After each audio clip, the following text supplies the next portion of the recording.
गुरुर्ब्रह्मा गुरुर्विष्णु गुरुर्देवो महेश्वरः गुरुर्साक्षात् परब्रह्म तस्मै श्री गुरुवे नमः।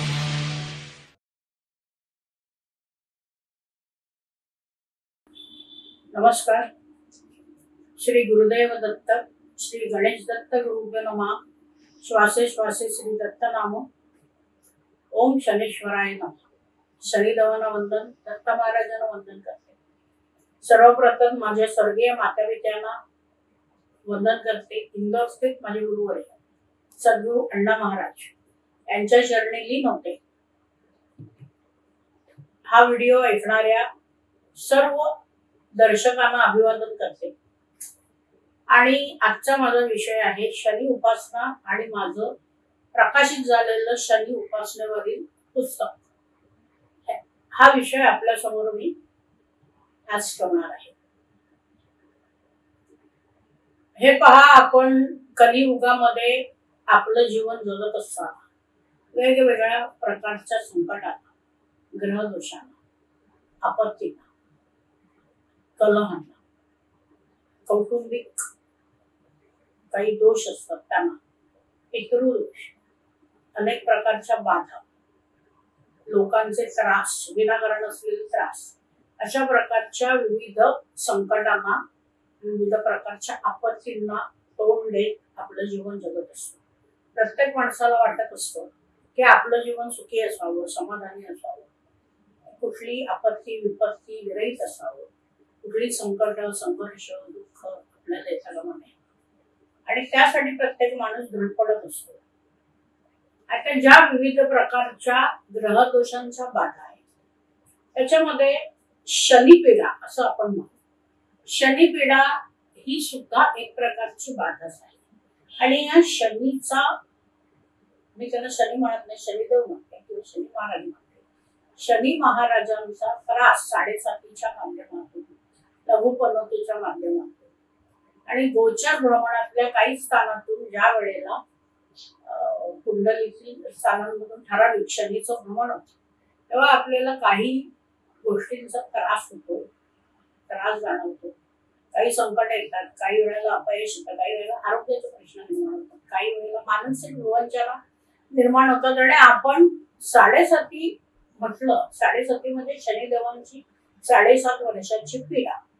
7.5 आधी काहीतरी वाईट होणार, आपण आपली पिछाड होणार, आपल्या आयुष्यामध्ये काहीतरी वेगळे परिवर्तन होणार, आपण त्याला कसं करून द्यायचं, काय करायचं, अशा पद्धतीने विचार करून माणूस शनी मंदिरांमध्ये रांगाच्या रांगा लावतो, तेलचं तेल होतो आणि याच्यापासून कशी सुटका होईल ह्याचा विचार करत बसतो। परंतु शनीची फळ ही प्रामुख्याने कुठल्याही ज्योतिषाला सांगता येणार नाही की 7.5 लघुपनोतीत किंवा अन्य प्रकारच्या शनिपीडेमध्ये आपण 7.5 पेक्षा शनिपीडा असा शब्द वापरू। याचं कारण असं आहे, शनीची पीडा, शनिदेवांची पीडा, शनी महाराजांची पीडा वेगवेगळ्या प्रकारे आपल्याला आयुष्यभर होत असते। शनिदेवांची 7.5 किंवा 7.5 वर्षाच्या कालावधीतच तुम्हाला त्रास होतो अशातला भाग नाही।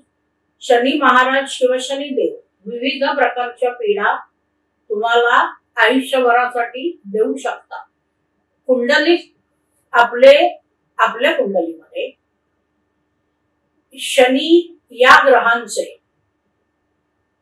स्थान कुठे आहे, कुठल्या राशीत आहे, कुठल्या ग्रहाबरोबर आहे, त्याच्यानंतर त्याच्यावर कुठल्या शुभग्रहाची दृष्टी आहे की नाही, शनी महाराजांची जी महादशा आहे ती तुम्हाला चालू आहे का, त्याच्यानंतर तुमची जन्मरास कुठली आहे, चंद्रावरून शनीचं भ्रमण होत आहे का, या अनेक गोष्टी, किंवा कुठल्या गृह नक्षत्रात शनी महाराज विराजमान आहेत का तुम्ही, अशा वेगवेगळ्या प्रकारे तुम्हाला आधी कुंडलीतलं शनिदेवांचं स्थान बघावं लागतं आणि त्यानुसार मग साधारण शनिदेव काय फलित देतील हे तुम्हाला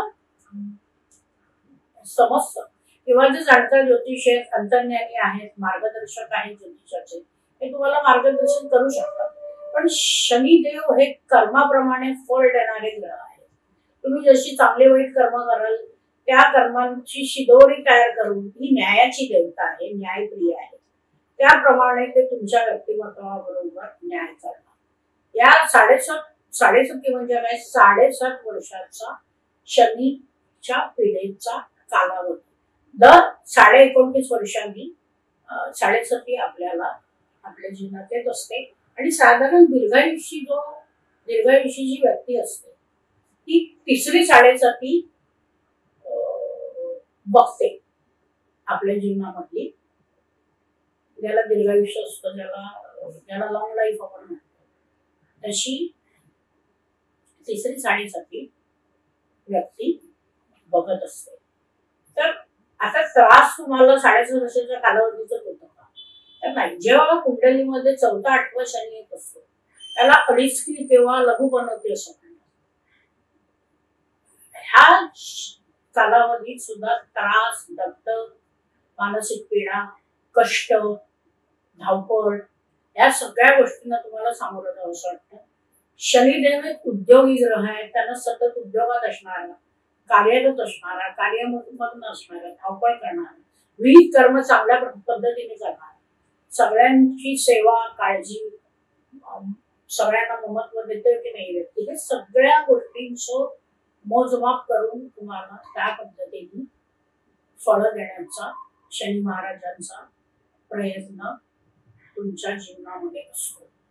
म्हणून कुठल्याही ज्योतिषाला 7.5च्या कालावधीत तुम्हाला असंच तुमच्या जीवनात घडेल हे सांगता येणार नाही. साधारण ठोक ठाणे तुम्हाला सांगता येईल गतजन्मी तुमचं कर्म काय, ह्या जन्मी तुम्ही काय काय कर्म केले, तुम्हाला 7.5 येईपर्यंत ह्या सगळ्याच मोजमाप शिदोरी तयार करून शनिदेव त्याप्रमाणे तुम्हाला फळं देत असतात. त्यामुळे तुम्ही कर्म चांगली केली नाही, कर्म वाईट करत आलं, वाईट कर्मांची शिदोरी जास्ती असेल, तराजू वरती असेल आणि चांगल्या कर्मांचा तराजू खाली गेलेला असेल, तर तुम्हाला चांगली फळं मिळणं शक्य नाही. कुंडलीत शनी किती चांगला असेल तरीही. मी तुम्हाला माझा अभ्यास मी शनिदेवांवर खूप केलेला आहे. मी आयुष्यामध्ये शनिपीडा भोगलेली सुद्धा आहे लहान वयामध्ये, त्याचे परिणाम भोगलेले, त्या परिणामाला मी सामोरं गेलेले आहे आणि नंतर शनिदेवांनी चांगली फळं मला दिलेली आहेत. तर थोडी उदाहरणं तुम्हाला देणार आहे. शनिदेव आणि मी एक सत्य आत्मकथन सेपरेट व्हिडिओ मी त्याच्यासाठी करणार आहे. तुम्ही अजिबात शनी महाराजांच्या काळाला घाबरू नका.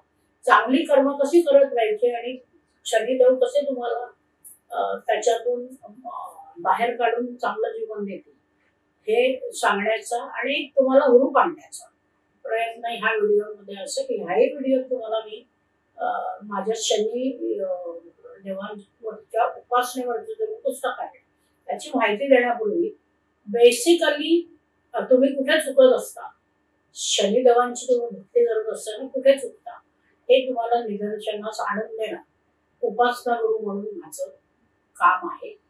आणि ते करूनच मी पुढे माझ्या पुस्तकाची तुम्हाला माहिती देणार आहे.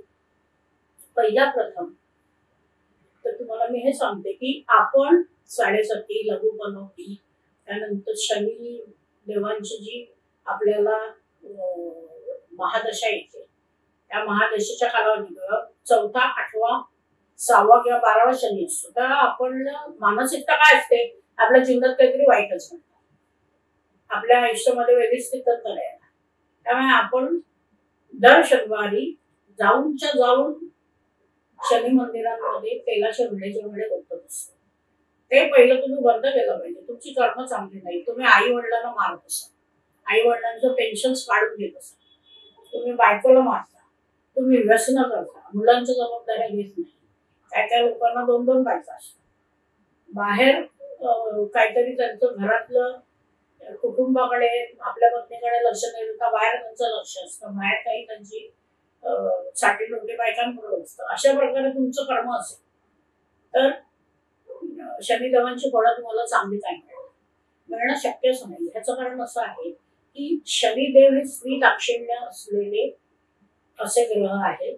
आणखी दुसरं म्हणजे अतिशय मातृभक्त होते. ते आपल्या आईवर छायावर अतिशय प्रेम करायचे. त्यांना स्त्रीबद्दल महत्वभाव आहे. कारण रवी म्हणजे सूर्य हे त्यांचे पिता होते शनिदेवांचे आणि त्यांच्या आईशी त्यांनी दुसरा विवाह केलेला आणि तिला स्थापत्यपणाची वागणूक दिलेली होती अशी पुराणांमध्ये कथा आहे. त्यामुळे जे आपल्या पत्नीशी चांगले वागत नाही, तिच्याशी तुझ्या भावाने वागतात, तिला त्रास देतात, शिव्या करतात, मारहाण करतात, आईला त्रास देतात, बहिणीला त्रास देतात, अशा लोकांना शनिदेव चांगली फळं देणं शक्य नाही. आणि असं वाईट वागून वाईट कर्म करून तुम्ही धावत धावत देवळात जाणार, शनिवर तेलच्या तेल उठणार, त्याच्यानंतर तुम्ही काळे उडीद वाहणार, काहीही त्याचं कारण वाहणार, होळीची फुलं वाहणार, त्याचा काहीही उपयोग तुम्हाला होणार नाही. तुमची कर्म नुसती चांगली असतील आणि तुम्ही शनी मंदिरात गेला नाही, तुम्ही वृद्धांना मदत केली, जी अनाथ मुलं आहेत त्यांना मदत केली, त्याच्यानंतर गोर गरिबांना होईल तेवढं तुम्ही दान केलं, चांगलं कर्म, दुसऱ्याला मदत करा, हाच परमेश्वर असतो असं तुम्ही मानलं तर त्याच क्षणी शनिदेव तुम्हाला पावतील. त्याच्यासाठी तुम्हाला वेगळी भक्ती, वेगळी उपासना, सतत देवळांमध्ये जाण्याची गरज भासणार नाही. शनी महाराज हे असे ग्रह आहेत की त्यांना देवतेचा दर्जा प्राप्त झालेला आहे, म्हणून त्यांना शनिदेव किंवा शनी महाराज असं आपण आदराने म्हणतो. याचं कारण असं आहे, शनिदेवांनी 3 गुरु केलेले होते. एक त्यांचे गुरु म्हणजे विष्णूचा जो 4था अवतार आहे नरसिंह. नरसिंह अवतार जो उग्र अवतार होता, ज्याने हिरण्यकशिपूला पोट फाडून ठार मारलं, ते नरसिंह शनिदेवांचे गुरु आहेत. दुसरे कालभैरवनाथ, शंकराने जे कालभैरवाचा अवतार घेतला, कालभैरवनाथ त्यांचे गुरु आहेत. आणि तिसरे श्रीकृष्णाची भक्ती शनिदेव करायचे. तर आध्यात्मातले गुरु केल्यामुळे, आध्यात्मिक गुरु केल्यामुळे शनिदेवांना देवतेचा दर्जा प्राप्त आहे. असा देवतेचा किंवा उपदेवतेचा दर्जा अन्य बृहस्पती म्हणजे देवांचे गुरु, ज्याला आपण गुरुग्रह म्हणतो, ते सोडून, ते गुरुच होते देवांचे, ते गुरु आहेत, ग्रहांमध्ये देवतेचे स्थान हे बृहस्पतीना आहे आणि त्याच्यानंतर ते शनी देवांना प्राप्त झालेलं आहे. आणि शनिदेवांना अधिक देवतेचा दर्जा प्राप्त आहे. शनीची उपासना, शनिदेवांची उपासना करणाऱ्यांची संख्या जगभरात खूप मोठी आहे. भीती मोठी का होईना, पण महाराजांची भक्ती सर्वजण करत असतात. शनी महाराजांच्या समोर सगळेजण नतमस्तक होत असतात. चिंतामुक्त जीवनासाठी शनी उपासना हे पुस्तक माझं 2019 ला प्रकाशित झालं. हे पुस्तक कशा पद्धतीने मला लिहिण्याचा योग आला याच्याबद्दलची पहिली तुम्हाला मी माहिती देणार आहे. माझी धनुराज आहे आणि 2014 मला मंगळाची महादशा चालू होती. आणि मंगळाची महादशा चालू असताना बघा, आपले अनुभव नेहमी दुसऱ्याला कथन करावे, त्यातून काही चांगलं घेण्याची व्यक्ती प्रयत्न. आणि माझ्या आयुष्यामधला अनुभव हे म्हणजे भयंकर अनुभवातून मी अध्यात्माकडे वळले. त्याच्यानंतर मी उपासना, लोकांना उपासनेवर मार्गदर्शन करायला लागले. त्याच्यामुळे माझ्या जीवनात ज्या काही घटना घडलेल्या आहेत त्या तुम्हाला समजणं आवश्यक आहे, ज्याच्यातून तुम्हाला एक मानसिक बळ प्राप्त होईल की मी कशा पद्धतीने काय फेस करत नाही. मी सांगितलं सगळं जर व्हिडिओ सांगणे शक्य नाही, म्हणून शनिदेवाने एक सत्य आत्मकथा असे 2 भाग शनी उपासनेवरचे आणि माझं जे मला काय अनुभव शनिदेवाने दिले त्याच्यावरचे तुम्हाला मी सांगणार आहे. ते सांगितल्यानंतर तुम्हाला एक प्रकारचं आत्मबळ, मानसिक बळ प्राप्त होईल आणि तुम्ही घाबरणार नाही. मुळात मला एकच सांगायचंय की शनिदेवांना तुम्ही घाबरू नका. तुम्ही चांगली कर्म करत राहा, तर शनीची कुठलीही पीडा तुम्हाला काही करणार नाही. शनीची सगळी पीड, शनिदेवांची सगळी फळं ही तुमच्या कर्मावर आधारित आहे. तर 2014 मला 7.5 सुरू झाली आणि मंगळाची महादशा चालू झाली. शनिदेव आणि मंगळ हे शत्रू ज्योतिषशास्त्रात मानले गेलेले. तर मी माझं पण मानसिक संतुलन हे झालेलं होतं की कसं आता म्हणजे होणार, मी कसं काय बेस्ट करणार. पण दुसऱ्या ठिकाणी मला काय, पण तेव्हा मी गुरु केलेलं नव्हते. गुरु 2018ला केले. मग कसं आता माझ्या मी माणूसच आहे ना शेवटी.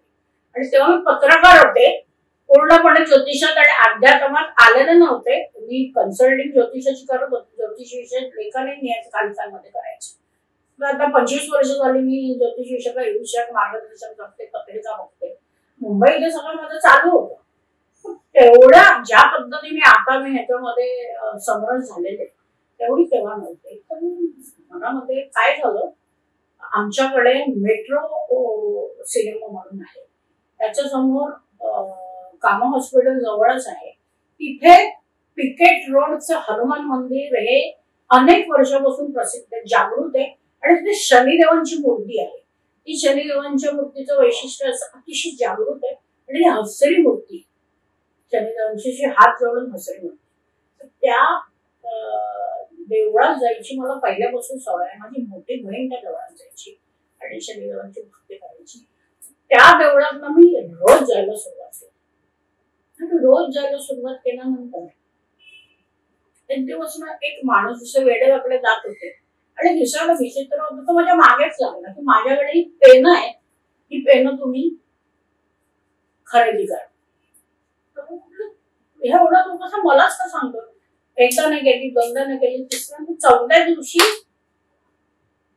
परत तो माणूस माझ्या मागे आला आणि म्हणाला तुम्ही पेन घ्याच.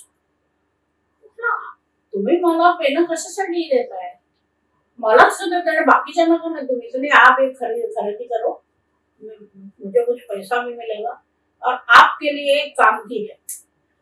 मी म्हटलं जाऊ दे, कोणतरी गरीब माणूस असेल आपले पाठ काढतोय तर आपण घेऊ. आणि तशी मी पत्रकार होते. मी तो 12 पेनांचा बॉक्स होता, तो मी विकत घेतला आणि घरी ठेवला. मी विचार करायला लागले की हा माणूस जरा वेगळा दिसत होता आणि हा असं म्हणजे मागे का लागत होतो ते पेन घ्यायला, काय कळायला माहिती नव्हतं. अशामध्ये मला टेस्टिंग करायची सवय होती. मी अनेक ज्योतिषांना जाऊन भेटायचे. मी मुळात ज्योतिषाचा लहानपणापासून अभ्यास केला. वयाच्या 13व्या वर्षी वदा भट्टांचं कुंडली तंत्रमंत्र हा एक मागतो हे मी वाचून काढलेले होते, त्याचा अभ्यास केलेला होता. 13व्या वर्षापासून मी ज्योतिषशास्त्राचा अभ्यास करत आलेले आहे. वेगवेगळ्या लोकांकडून मी ज्योतिषशास्त्र शिकले. महादेव शास्त्री जोशीकडून पासून हा विषय वयाच्या 5व्या वर्षापासून शिकायला घेतला. त्याच्यानंतर दादा सबनीसांनी मला ज्योतिषशास्त्र शिकवलं. कैलासवरचे उदय बापट होते, त्यांच्याकडून मी कृष्णमूर्ती पद्धतीचा अभ्यास केला. दादा सावंतांनी कृष्णमूर्ती पद्धतीचा काही मला धडे दिले. तो फल ज्योतिषशास्त्राचा जो प्रदीर्घ अभ्यास आहे तो मी पंचांग मार्तंड, कैलासवरचे प्रसू आंबेकर यांच्याकडून शिकले. फलज्योतिष संपूर्ण त्यांनी मला शिकवलं. त्यांनी ज्योतिर्विद्यालयातून मला शिक्षण दिलंच. ज्योतिर्विद्यालयात ज्योतिष शिकलेले आणि त्यांच्या घरी गुरुकुल पद्धतीने म्हणावं तसं मला बोलवून ते शिकवायचे. हे नंबर 2. आणखीन शिवानंद राजन दीक्षांकडून मी रत्नशास्त्राचा अभ्यास केला आणि वाघळे सरांकडून हस्त सामुद्रिक शास्त्राचा पूर्ण अभ्यास केला. आणि लहानपणीच मुद्रा सामुद्रिक आणि अंगलक्षण ओराशास्त्राचा अभ्यास मला महादेव शास्त्री जोशींनी शिकवलेला होता. त्याच्यामुळे या सर्व विषयांमध्ये मी वेगवेगळ्या गुरूंकडून ज्ञानार्जन केल्यामुळे आणि मला मुळातच आवड असल्यामुळे मी ज्योतिषशास्त्रात पारंगत होत गेले. लेखनाची मला लहानपणापासून आवड होती. मी पत्रकारही 20 वर्ष मुंबईसारख्या शहरामध्ये यशस्वी पत्रकार म्हणून मी काम केलेलं आहे.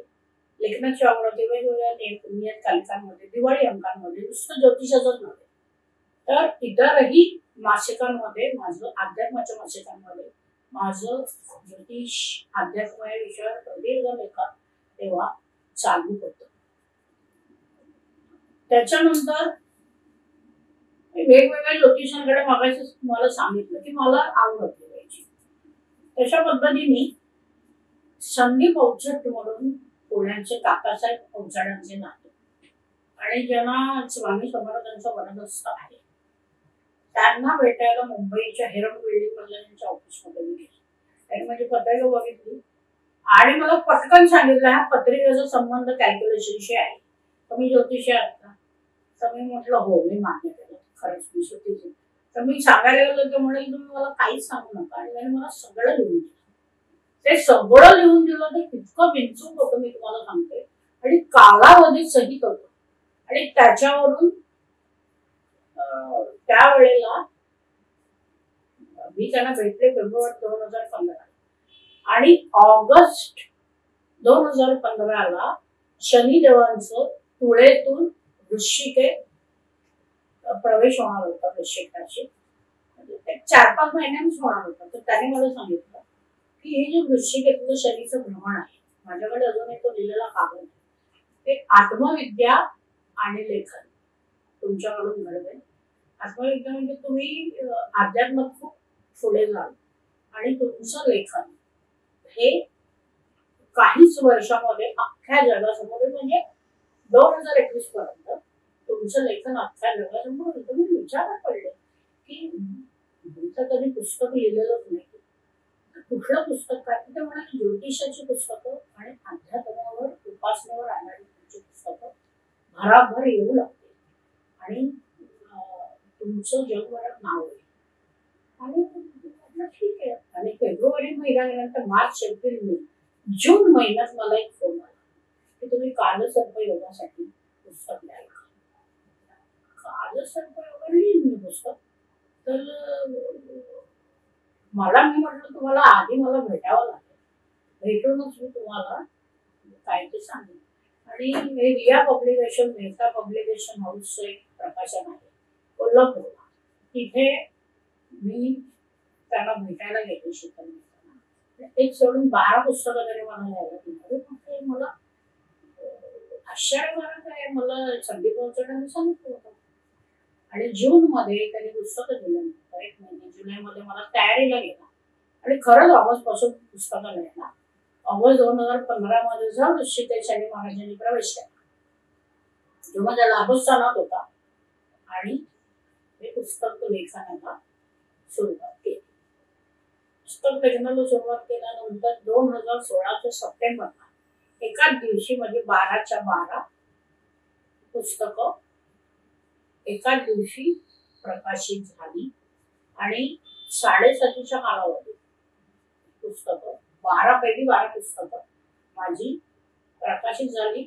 आणि मी खूप मोठ्या प्रसिद्धीचा झोता त्यावेळेला आलेली शनी महाराजांची माझ्यावर असलेली कृपा आहे. मी नेहमी कृपाच म्हणते. मी जेव्हा 26 वर्षाची होते तेव्हा माझं मकर लागले, आणि चतुर्थामध्ये मेष रास येते. मेषेतून शनीचं भ्रमण होतं. शनिदेवांचं भ्रमण मेषेतूनच असताना माझी आई गेली. आई गेल्यानंतर मला मानसिक इतका धक्का बसला की लगेच 1.5 वर्षाच्या कालावधीत 28 पर्यंत मी नाही पोचते, तर मला मधुमेह म्हणजे डायबिटीज. डायबिटीज मला मी गेलेले शशांक जोशी, जे कोविडच्या कालावधीत उद्धव ठाकरेंनी, आपले मुख्यमंत्री होते, त्यांनी त्यांना कोविडचं प्रमुख म्हणून नेमलेलं होतं. ते म्हणजे पहिलं डॉक्टर. त्यांच्यामुळे हार्मोनच्या ट्रीटमेंटसाठी गेले, आणि त्याने मला सांगितलं तुम्हाला डायबिटीज आहे. ते माझी जीभ बघून सांगितले एवढं तर हुशार आहे. ते झाल्यानंतर मी 31 वर्षाची, 6 वर्षांनी होतं ते माझं वडिलांची छत्र. ही दोन्ही छत्र म्हणजे त्याला मिथून येथून शनिदेवांचं भ्रमण रवीवरून झालं, माझे वडील. म्हणजे जवळपास 26 ते 32 वर्षाच्या कालावधी, 5-6 वर्षाच्या कालावधीमध्ये जी सपोर्टिव्ह माणसाला लागते पुढे जाण्यासाठी, तरुण माणसाला जो आधार लागतो, ते माझे महत्वाचे 2 आधार शनिदेवांनी हिसकावून घेतले. आणि मला त्यावेळेला अख्खं जग आणि जगातली माणसं काय असतात ही मात्र त्यांनी निदर्शनास आणून दिली. एक लक्षात घ्या, 7.5 असो, लघुपणती असो, त्यानंतर शनीच्या विविध प्रकारचं गोचर प्रमाणाच्या पेढा असो, तुमचं 4, 8, 12, 6 स्थानातलं भ्रमण असो, तेव्हा तुम्हाला कुठल्याही प्रकारची शनीची पीडा असो, तुम्हाला त्याच्यामध्ये खरी खोटी माणसं तुम्हाला शरीर दाखवतात, तुम्हाला अख्ख्या जगाचा अनुभव ते समोर आणतात. कोण चांगलं आहे, कोण वाईट आहे तुम्हाला समजतं, आणि तुमचं मानसिक प्रबोधन ते करत असतात. तुमच्या संकट आणतात, संकटांमधून माणूस शिकत असतो, हे तुम्ही लक्षात घ्या. मी त्याने खचलं म्हणजे खचणारच. आई वडील गेलं, माझा सपोर्ट गेला होता तेव्हा, परंतु त्याच्यातून अजूनही मी काम करत करत करत करत पुढे येतो. जेव्हा मी 38 वर्षाचे झाले, 38 ते आता मला 49 वय लागलं जुलै 2025. या 10 वर्षाच्या कालावधीमध्ये जी माझी प्रगती महाराजांनी शनी महाराजांनी केली, तशी प्रगती ना भूतो ना भविष्याची माझी प्रगती केली. मला एक प्रसिद्धी, नाव, सगळं मला जगभरामध्ये आध्यात्मिक आणि ज्योतिष लेखिका आणि उपासना गुरु म्हणून शरीरांच्या कृपेने मान्यता मिळाली. एक तर माझे गुरुवर आहे अण्णा महाराजांची माझ्यावर संपूर्ण कृपा, आणि मी लहान असल्यापासून दत्तावतार स्वामी समर्थांचे मी भक्त आहे. त्यांचे कृपाछत्र माझ्यावर आहेच, आणि दत्त महाराजांचे संरक्षण कवच असल्यामुळे मी कधीही कुठलाही प्रसंग माझ्यावर आणाबाका येऊ, मी तेवढ्यापुरतीच हतबल होते. मी 2 मिनिटात 2 सेकंदात सावरते, दत्तांचं स्मरण करते, दत्ता माझ्या बरोबर आहे, शनी महाराज माझ्या बरोबर आहे, आणि झटकीपट पुढे जाण्याचा माझा प्रयत्न असतो. त्यामुळे तुम्ही शनीची उपासना जरूर, शनीची उपासना ही तुम्हाला आत्मनिर्भर बनवते, तुम्हाला मानसिक बळ देते, संकटाला सामोरं जाण्याची शक्ती देते. पण तुम्ही डगमगू नका, घाबरू नका. आपला काहीतरी वाईटच होणार, शनिदेव आपल्याला काहीतरी अडचणीत टाकणार, आपल्याला अपयश येणार, आपल्याला संघर्ष येणार, अपघात होईल, कुठे आजार येईल, असा विचार तुम्ही करू नका. तर आपले कर्म चांगल्यात चांगले ठेवायचा प्रयत्न करायचा. कलियुग आहे, कलियुगामध्ये 100% चांगल्या माणसाला वागता येत नाही. तसा तो वागायला गेला तर तो जीवन जगू शकणार नाही. पण त्यातूनही गोरगरिबांना मदत करणं, जो हतबल माणूस आहे त्याला सहाय्य करणं, दीनदुबळ्यांची काळजी घेणं, आपल्या कुटुंबाची चांगलं वागणं, कौटुंबिक जबाबदाऱ्या पार पाडणं, प्रेमाचे सौंदर्याचे संबंध सगळ्यांची ठेवणं, ह्या गोष्टी जर तुम्ही केल्या आणि तुमची कर्तव्य तुम्ही चांगल्या पद्धतीने पार पाडली, तरीही शनी देवांचं वरद असतं, शनी देवांचं वरद असतं, आशीर्वाद तुम्हाला प्राप्त होऊन तुम्हाला कुठल्याही प्रकारच्या संकटांना सामोरं जाण्याची गरज भासणार नाही किंवा येणारच नाही तुमच्या. हे मी तुम्हाला सांगते, कारण मी माझ्यावरची संकट महाराजांनी आणली, त्याच्यातून मी तयार झाले, त्याच्यातून मी एक सशक्त झाले, मी तुम्हाला सांगते. आणि महाराजांनी नंतर मला माझं आतापर्यंत सगळं 7.5 वर्षाच्या कालावधीमध्ये माझी 23 पुस्तकं आहेत. म्हणजे तुम्ही विचार करा, 2018 आपलं 2016 ते 2022 पर्यंत माझी जवळपास 23 पुस्तकं 7.5च्या कालावधीमध्ये आली. आणि त्याच्यानंतर मला आता मार्च 2025 ला धनु राशीला 4था शनी म्हणजे लघुपनवती सुरू झाली, आणि माझं 2 वर्ष अडकलेलं देवी उपासनेचं पुस्तक महाराजांनी पूर्ण करून घेतलं. आणि ते पुस्तक आता 9 जुलै 2025 ला माझे सद्गुरू अण्णा महाराजांनी इंदौर येथील त्यांच्या दत्तपीठात प्रकाशित केलं. त्याच्यानंतर हा व्हिडिओ प्रसारित होईपर्यंत झाल्यानंतर कदाचित माझं 25वं पुस्तक म्हणजे स्तोत्रांवर आधारित आहे ते प्रकाशित होईल. त्याच्यानंतर कालसर्पवधानाचं पुस्तक 26वं वर्ष ते प्रकाशित होईल. आणि माझी खात्री आहे ह्या लघुपनवतीच्या काळामध्ये माझ्याकडे पुढच्या 3 वर्षामध्ये उत्तम उत्तम अध्यात्म, ज्योतिष, वास्तू आणि उपासनेवरचे ग्रंथ महाराज लिहून घेतील, आणि लोकांची सेवा माझ्याकडून घडेल. लोकांना माझ्याकडून उपासनेचं मार्गदर्शन, लोकांना ज्योतिषाचं मार्गदर्शन आणि खऱ्या वास्तुसौख्याचं मार्गदर्शन होईल ही माझी खात्री आहे. आणि तशीच माझी शनी महाराजांना प्रार्थना आहे की बाबा मला दीनदुबळ्यांचं सहाय्य करण्याची बुद्धी कायम माझ्या मनामध्ये राहून दे, दानाची वृत्ती माझी राहून दे, लोकांना उपासनेचं नेमकं आणि निस्वार्थी मार्गदर्शन माझ्याकडून घडून दे. आणि महाराज सेवा माझ्याकडनं मी शेवटचा श्वास घेईपर्यंत करून घेणारे. मला माहिती आहे शनीची महादशा ज्या वेळेला मला लागेल त्यावेळेलाच माझा 82व्या वर्षी मला मृत्यू आहे. मला महाराज त्यांच्याच महादशेमध्ये मला त्याच्याजवळ सेवेसाठी द्यायची खात्री आहे. त्याची माझी अंतरिम इच्छा आहे. दत्त महाराजांची मी भक्त असल्यामुळे गुरुच्या महादेशात तसं माझ्या जीवनात काही करणार नाही. आणखी ज्या वेळेला मी अंतिम श्वास घेईन तेव्हा माझ्याकडे चांगल्या कर्माची पुंजी असेल ही खात्री आहे. त्यामुळे चांगला मृत्यू आहे, जो लोकांच्या समोर काहीतरी माझ्या व्यक्तिमत्वाचा आदर्श असेल ही मला खात्री आहे. 2015 पासून मी श्री क्षेत्र कुबेर भंडारी म्हणून गुजरातला एक स्थान आहे, ते स्थान आहे ते कुबेर तीर्थ म्हणून धनदेवता कुबेर यांचे तीर्थ म्हणून प्रसिद्ध आहे आणि त्यांनी स्थापन केलेलं शिवलिंग आहे, ते कुबेरेश्वर महादेव लिंग या नावाने प्रसिद्ध आहे. आणि तिथे गेल्यानंतर धनसंकट दूर होतं, तुमची भरभराट होते, कर्ज जातो, ज्यांना संतान नसतं त्यांना संतती मिळते. प्रत्येक अमावस्येला तिकडे तुफान गर्दी असते, जगभरातून लोक दर्शनासाठी येत असतात, महाराष्ट्रातून वाईट. त्याच्या दर्शनाला मी एका टूर्स अँड ट्रॅव्हल्स मधून जायला जात होते. मला खूप अनुभव तिकडचा जागृत आहे. कुबेरांचं व्रत असतं, मला कधी नक्की प्राप्त झालं तर जागृत स्थान आहे श्री क्षेत्र कुबेर भंडारी. कर्नाळी म्हणून एक ठिकाण आहे भरूचच्या पुढे गुजरातला, तिथे हे कुबेरांचं तीर्थ, त्याला कौबेरी तीर्थ असंही म्हणतात. तिथे कुबेरांनी घनघोर तपश्चर्या केलेलं, कावेरी आणि नर्मदेचे संगम असलेला तिकडे एक ठिकाण आहे, तिथे हे श्रीक्षेत्र कुबेर भंडारी. तर मी तिथे दर्शनाला जात होते. माझी 12 पुस्तकं जेव्हा 2016ला प्रकाशित झाल्यानंतर शनिदेवांची 3.5 शक्तीपीठ आपल्या महाराष्ट्रात आहेत आणि एक पीठ आहे ते महाराष्ट्राच्या बाहेर उज्जैनला आहे. तर आपलं अर्धपीठ आहे ते बीडला आहे, एक पूर्णपीठ आहे ते पुढे राक्षस भवनला आहे, त्याच्यानंतर नस्तनपूर नाशिक नांदगावच्या जवळ आहे, तिथे एक पूर्णपीठ आहे.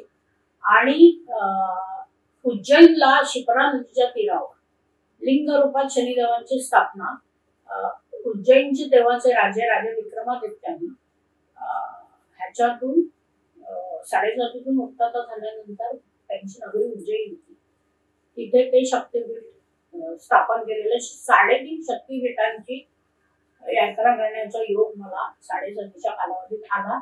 आणि एक शनी मांडळ म्हणून नंदुरबारला स्थान आहे, त्याला 7.5 मुक्तीपीठ होतं म्हणतात. शनी देवांनी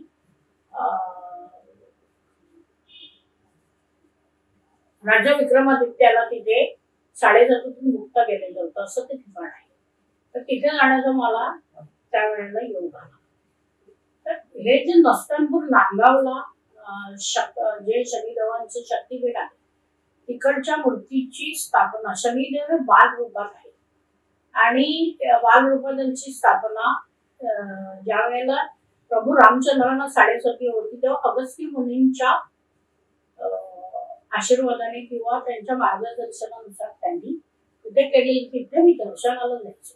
तिथे दर्शनाला जात असताना एक पुरोहित होते, त्यांनी मला सांगितलं तुमची 12 पुस्तकं वाचलेली आहे, तुम्ही शनी पुराणावर का नाही लिहिली? शनी पुराणावर म्हटलं माझ्याकडे शनी पुराण नाहीये, तर मी तुम्हाला शनी पुराण मी तुम्हाला देईन असं सांगितल्यानंतर माझ्या डोक्यात ते धोरण लागलं की शनी पुराण.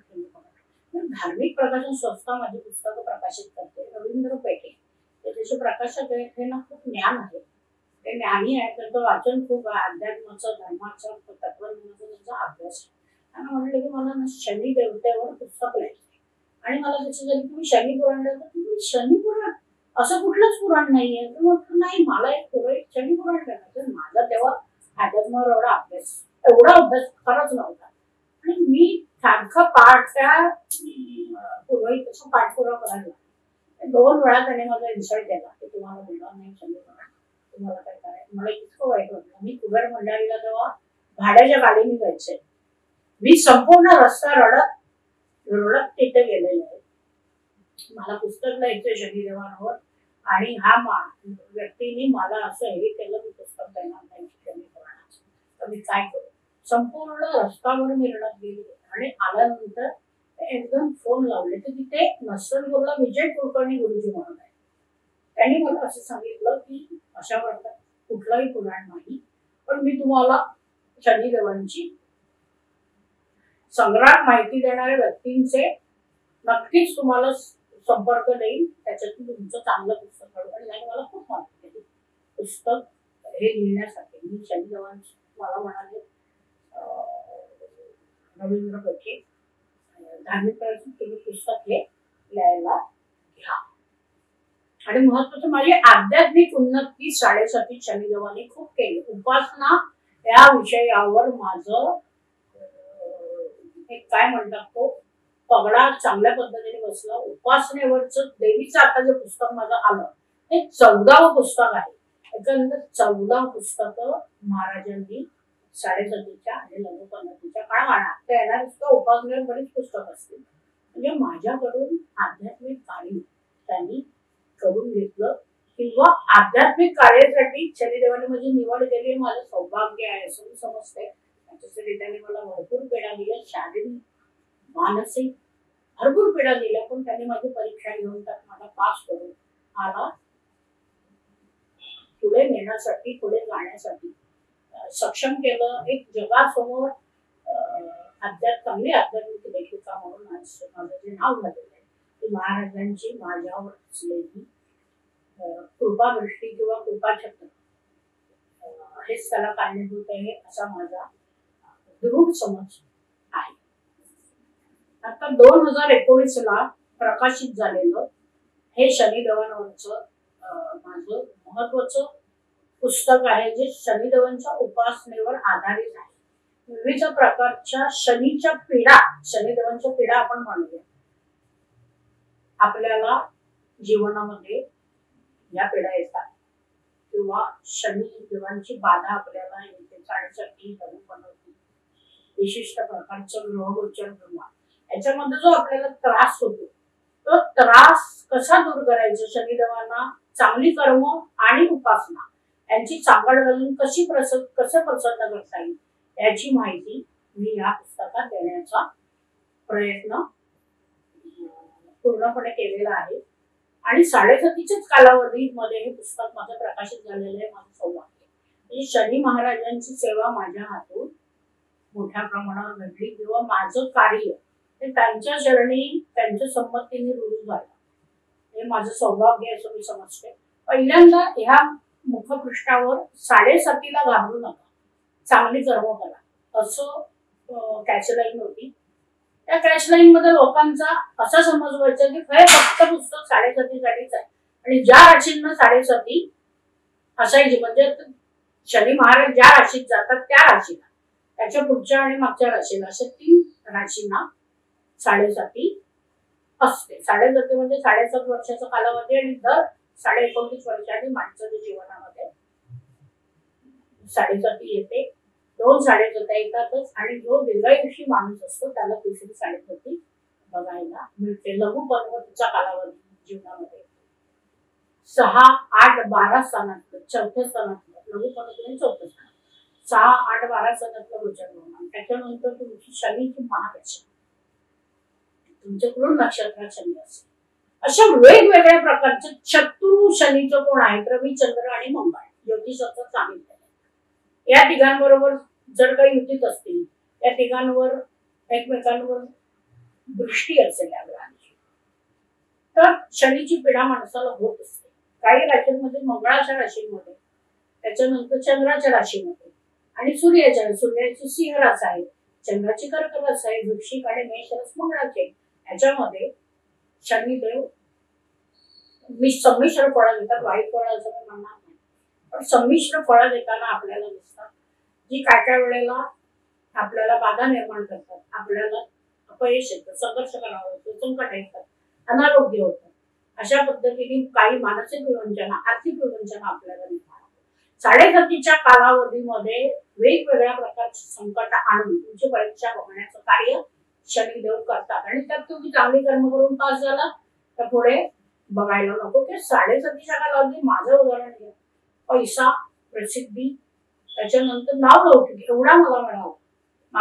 मला आरोग्याचे प्रश्न त्याच्यामध्ये निर्माण झाले परंतु माझा सर्वांगीण विकास, मला नाव लौकिक सगळं मला महाराजांनी दिलं. चांगली कर्म करायचा माझ्या आई वडिलांचा आशीर्वाद आणि आई वडिलांची शिकवण त्याच्यामुळे मला शक्य झालं. त्यामुळे माझ्या आई वडिलांना मी मानाचा मुजरा करते. त्यांच्या जीवनात खूप चांगली कर्म केलेली तशीच चांगली कर्म करण्याची शिकवण आणि बुद्धी त्यांच्यामुळे मला प्राप्त झाली, त्यांच्या पोटी जन्म घेतल्यामुळे.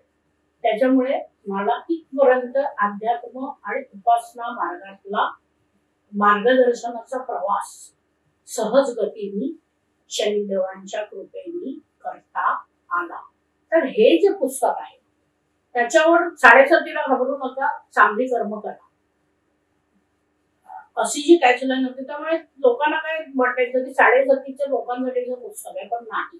या पुस्तकाची संपूर्ण रचना मी अशी केलेली आहे की साडेसातीच्या कालावधीतली उपासना हा त्याचा एक भाग आहे. शनी पिढेचे विविध प्रकार आणि त्या प्रकारासाठी करावयाची उपासना, घरी कुठली शनिदेवाची उपासना, मंदिरात जाऊन कशी करायची, तुम्ही साडेसातीच्या कालावधीत आणि शनी पिढेच्या अन्य कालावधीत आहार कुठला घ्यायचा, कशा पद्धतीने तुम्ही योगाभ्यास करायचा, कशा पद्धतीने तुम्ही चांगली कर्म करायची, याची सगळी संपूर्ण सखोल माहिती, मार्गदर्शन, उपासनेचं मार्गदर्शन या पुस्तकात आहे. चिंतामुक्त जीवनासाठी शनी उपासना हे पुस्तक हे फक्त साडेसाती असलेल्या लोकांना शनिदेवांची उपासना करण्यासाठी नाही, तर तुम्ही वर्षभर शनिदेवांची उपासना विविध पद्धतीने उपासना आराधना करून चांगली कर्म करून शनिदेवांना कसं प्रसन्न करता येईल याची संपूर्ण माहिती या पुस्तकात मी लोकांना मार्गदर्शनाच्या स्वरूपात उपासनेचे सखोल मार्गदर्शन करून दिलेली आहे. आता 4थी ते 5वी आवृत्ती या पुस्तकाची आलेली आहे. पुस्तकाचा सगळीकडे चांगला खप आहे. अमेझॉनवरही पुस्तक खूप मोठ्या प्रमाणावर जातं आणि पुस्तक तसं मोठं आहे. हे पुस्तक जवळपास 320-325 पानांचं पुस्तक आहे आणि पुस्तकाची किंमत आता 4थ्या ते 5व्या आवृत्तीला 200 रुपये झालेली आहे. जसजशा आवृत्त्या पुढे पुढे जातील कागदांच्या किमती वाढत असतात, प्रिंटिंगचा खर्च वाढत असतो, त्यामुळे त्याच्या किमती कमी जास्त वेगवेगळ्या असतील. हे पुस्तक तुम्हाला मी सांगितलं की महाराष्ट्र, गोवा, त्याच्यानंतर कोकण प्रांत, महाराष्ट्राच्या बाहेर असलेली अनेक राज्य, मुंबई, ठाण्यासारखी प्रगत शहरं, सगळीकडील धार्मिक तसेच अन्य पुस्तक विक्रेत्यांकडे पुस्तक उपलब्ध आहे.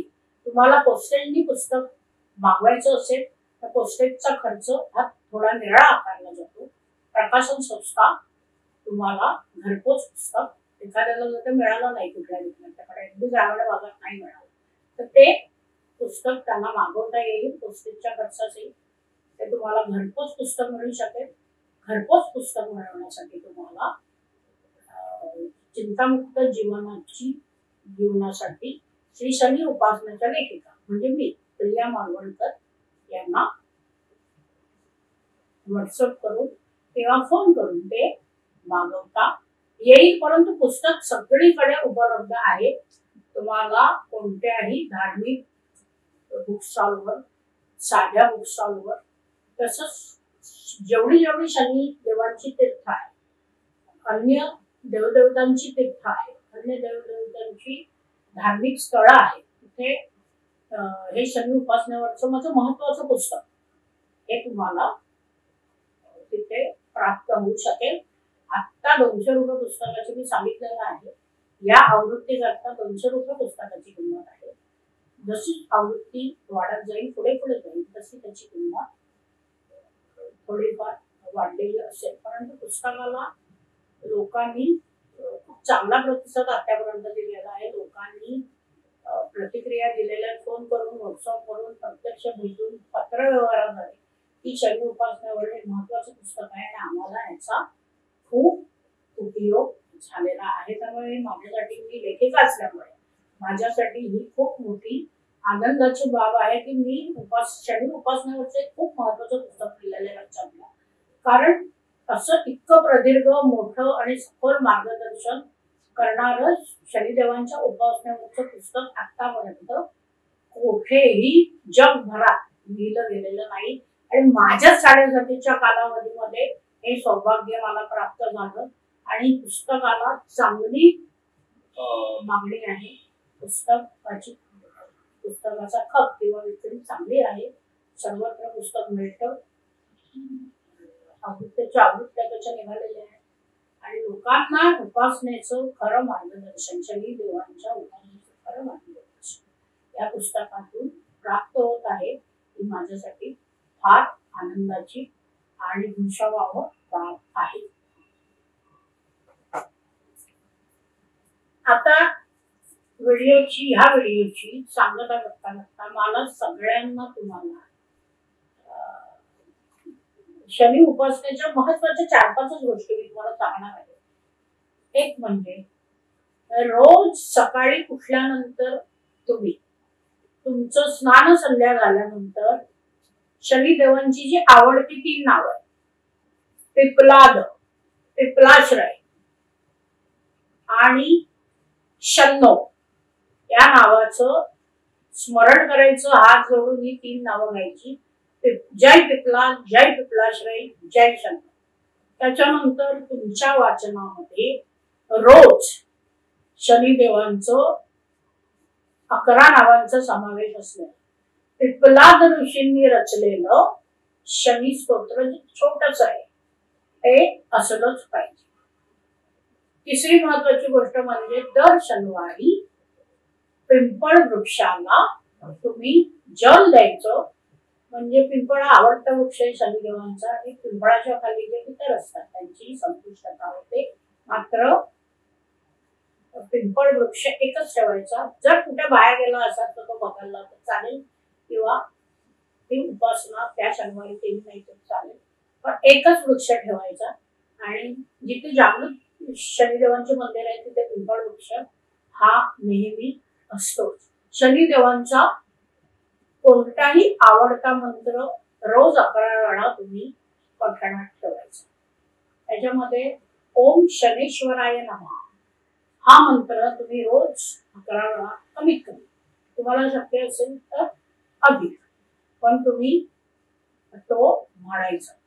त्याच्यानंतर शनिदेवांचं एक यंत्र येतं, ते यंत्र तुम्ही दर शनिवारी त्या यंत्रावर तुम्ही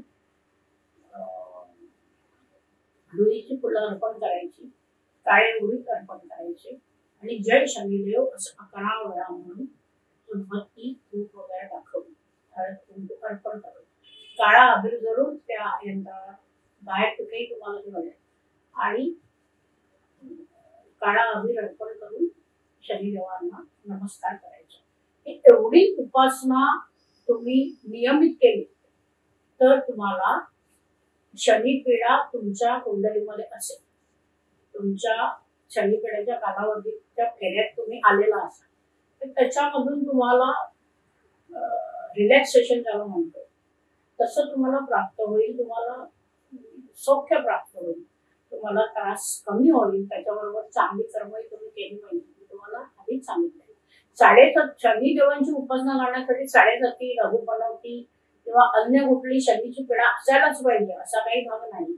नियमित स्वरूपात मी सांगितलेली उपासना तुम्ही केली तर तुम्हाला अतिशय चांगल्या पद्धतीने शनिदेवांची प्रसन्नता प्राप्त होईल. शिवलीलामृत या ग्रंथाचं नियमित पठण, शनिपीडा कुठल्याही प्रकारची 7:30 दिवस नसेल, नियमित पठण तुम्ही करायचं. गुरुचरित्राचं नियमित पठण तुम्ही करायचं. या देवी भागवताचं नियमित तुम्ही पठण करायचं. हे तुम्ही केल्यानंतर तुम्हाला 7:30 मध्ये किंवा लघुपणवतीमध्ये किंवा शनीच्या कुठल्याही प्रकारच्या पेढ्यात तुम्ही आलेले असाल त्या पेढेपासून तुम्हाला निश्चितच दिलासा मिळेल ही माझी खात्री आहे. आणि त्याच्यावर तुमच्या उपासना संपूर्ण उपासनेचा जो भाग आहे त्याच्यामध्ये नित्य उपासनेत शनिदेवांची उपासना तुम्ही ठेवलीच पाहिजे. आणि ती तुम्ही मनापासून केली तर तुम्हाला खूप मानसिक बळ, आत्मनिर्भरता आणि सगळ्या प्रकारची सौख्य प्राप्ती होईल. काय असतं शनिदेव निराशेचे आणि वार्धक्याचे कारण काय? हाडांचे विकार ते देतात, कॅल्शियम शरीरात कमी करतात, तुम्हाला हिमोग्लोबिन शरीरात कमी होतं. 7:30 अन्न शनिपेढेच्या कालावधीमध्ये हे सर्रास तुम्हाला आरोग्याचे प्रश्न अशा पद्धतीने हाडांचे तुम्हाला विकार होतात, गुडघे दुखणं, हाडं दुखणं किंवा नसा दुखणं, हिमोग्लोबिन शरीरातलं कमी होणं, कॅल्शियम शरीरातलं कमी होणं, किंवा काही आपल्याला लहान मोठा मान लागून हाडात दुखा बनवणं, अशा प्रकारे आरोग्याचे प्रश्न निर्माण होत असतील तर मृत्युंजय शनी स्तोत्र तुम्ही नक्की वाचावं. आणि माझ्या चिंतामुक्त जीवनासाठी शनी उपासना या पुस्तकामध्ये सर्व प्रकारचे शनिदेवांचे मंत्र, शनिदेवांची महत्वाची स्तोत्र, शनिदेवांची यंत्र, त्याच्यानंतर शनिदेवांची नित्य उपासना, शनिदेवांची विशेष उपासना, विशेष शनिदेवांची कुठली उपासना करायची, शनी पेढ्यापासून मुक्तता मिळवण्यासाठी अन्य कुठल्या देवदेवतांची उपासना कशी कशी करता येईल, या सगळ्याची माहिती मी सविस्तर सखोल मनापासून आणि उपयुक्त पद्धतीने तुमच्या समोर ठेवलेली आहे. त्याचा निश्चितच तुम्हाला उपयोग होईल. त्यामुळे चिंतामुक्त जीवनासाठीची शनी उपासना हे पुस्तक एक तर तुम्ही विक्रेत्यांकडे जाऊन खरेदी करावं किंवा माझ्याकडून तुम्हाला ते मागवता येईल. धार्मिक प्रकाशन पुस्तक तुम्हाला पाठवता येईल. पण हे उपासनेवरचं, शनी उपासनेवरचं महत्वाचं, उपयुक्त आणि जगात कोणी न लिहिलेलं असं मार्गदर्शक पुस्तक तुम्ही संग्रहित ठेवावं. हरशी व्हिडिओद्वारे मी तुम्हाला आवाहन करत आहे. आणि निश्चितच तुम्ही चांगली कर्म करणार माझी खात्री आहे. आणि शनिदेव तुमच्या आयुष्यामध्ये चांगलीच फळं देणार, तुमची प्रगती होणार, तुम्हाला यश मिळणार, तुमच्या आयुष्यामध्ये दुःख, त्याच्यानंतर संघर्ष, अनारोग्य असं काही येणार नाही माझी खात्री आहे. तुम्हाला सगळ्यांनाच मी सुखी जीवनासाठी सदिच्छा देते आणि संदेश देते. जेव्हा पुस्तकात शनी उपासना पुस्तकात दिली जाते, शनिदेवाला घाबरू नका, चांगली कर्म करा. नमस्कार. श्री गुरुदेव दत्त. ओम शनेश्वराय नमः. जय शनो, जय पिपला, जय पिपला. नमस्कार.